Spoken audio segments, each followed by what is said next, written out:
Assalamualaikum warahmatullahi wabarakatuh. Selamat pagi anak-anak kelas 10 SMK Sehat Insan Perjuangan. Apa kabar kalian hari ini? Saya harap kabar kalian selalu dalam keadaan baik, selalu dalam keadaan sehat ya, agar kalian bisa tetap mengikuti pelajaran meskipun pelajaran kita dilakukan secara daring ya. Sebelum kita memulai pelajaran pada hari ini, marilah kita berdoa terlebih dahulu agar ilmu yang kita dapat bermanfaat dan belajar kita hari ini dapat berjalan dengan baik dan dapat berjalan dengan lancar. Berdoa mulai.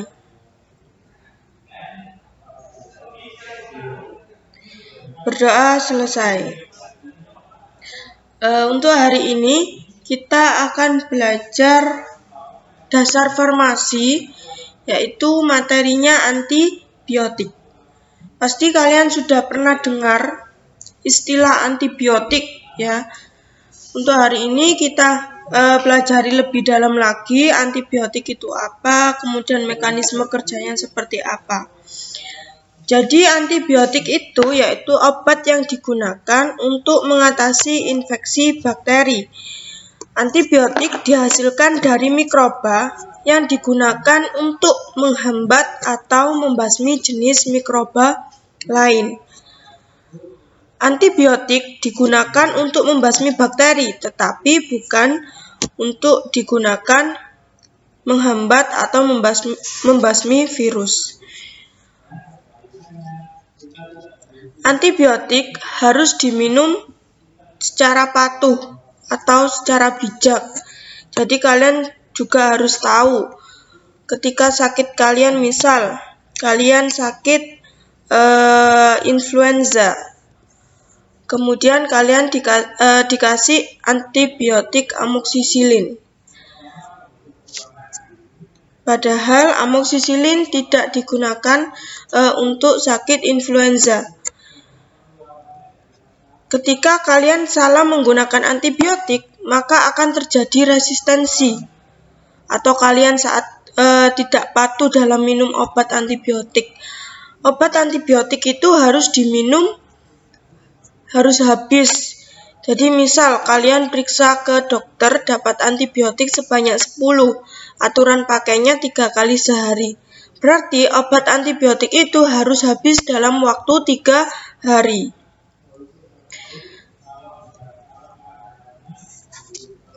Kalau obatnya tidak habis, maka akan terjadi resistensi. Apa sih resistensi itu? Resistensi itu kebalnya tubuh terhadap antibiotik. Kalau ada yang sakit, pasien sudah resistensi, dia sudah tidak bisa dikasih antibiotik lagi. Terus gimana Bu untuk mengatasinya? Maka kita harus menggunakan dengan bijak antibiotik. Harus patuh dalam minum obat antibiotik. Itu saja penjelasan sedikit tentang antibiotik. Silakan simak video berikut ini mengenai mekanisme kerja antibiotik. Silakan disimak dengan baik.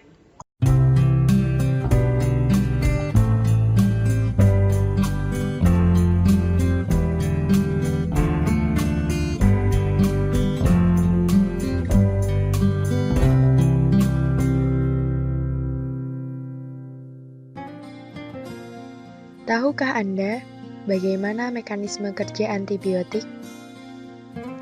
Bakteri patogen yang menyerang tubuh manusia dapat ditangani dengan antibiotik. Antibiotik tergolong dalam 2 jenis, yaitu bakteriostatik dan bakterisida. Bakteriostatik bersifat menghambat pertumbuhan bakteri dengan menyerang komponen yang dibutuhkan untuk berkembang biak, seperti replikasi DNA,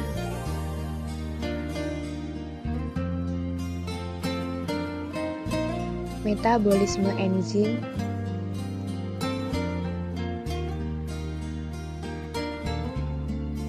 dan sintesis protein. Sementara bakterisidal bersifat membunuh bakteri. Sebagai contoh, mencegah bakteri untuk membentuk dinding sel, sehingga sel bakteri tidak terbentuk atau mati.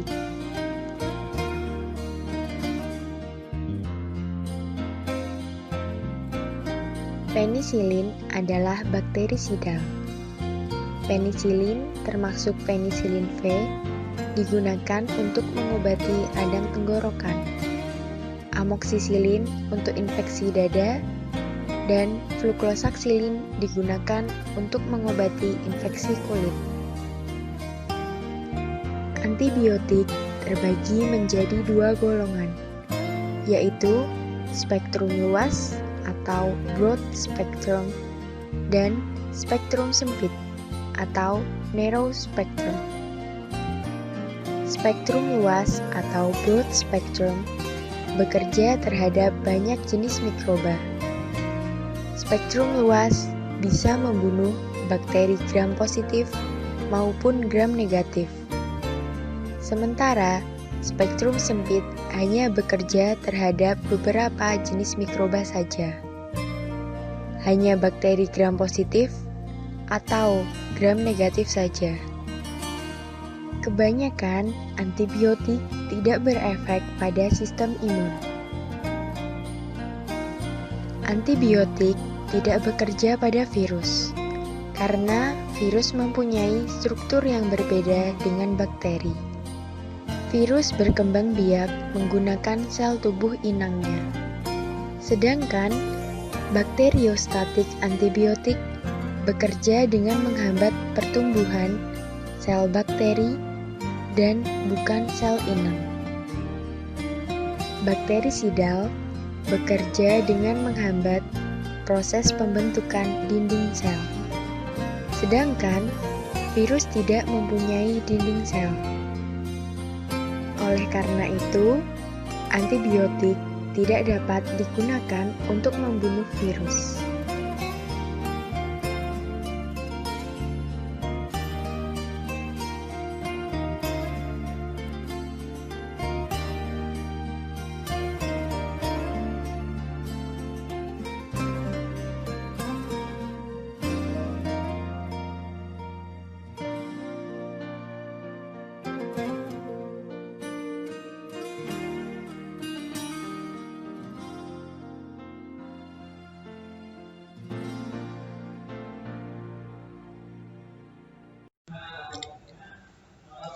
Itu tadi video tentang mekanisme kerja antibiotik.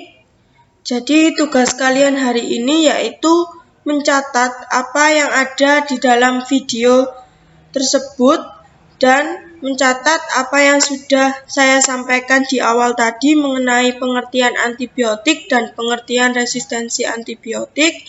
Silakan dicatat di buku tulis kalian. Kemudian kalau sudah difoto dan dikirim ke WhatsApp pribadi saya tunggu sampai jam 9 malam nanti. Nah, apabila ada yang ditanyakan atau ada yang kurang paham, monggo. Itu saja yang dapat saya sampaikan. Saya akhiri. Wassalamualaikum warahmatullahi wabarakatuh.